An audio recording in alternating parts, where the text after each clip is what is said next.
Welcome to the Tech Egg. Don't get scrambled. Enjoy the video. In this video, I will explain how to adjust the handbrake on your Chevrolet Cruze. First, ensure your vehicle is safely parked on a level surface with the engine off. You will need a flathead screwdriver and a 7mm socket. Begin by carefully removing the rear panel of your center console. This step exposes the handbrake assembly, allowing you to access the adjustment mechanism underneath. Take your time to avoid damaging any trim pieces during removal. Once the console panel is removed, you will see the handbrake assembly. Look for a small, spring-loaded metal piece that is part of the handbrake cable system. This component is your primary adjustment point.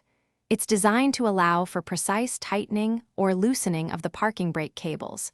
Understanding its location is crucial before proceeding with any adjustments to ensure proper operation. To begin the adjustment, pull your handbrake lever up just one click. Now, using your flathead screwdriver, carefully push the spring-loaded metal piece forward. As you push, you might hear a slight clicking sound, indicating the cable is tightening.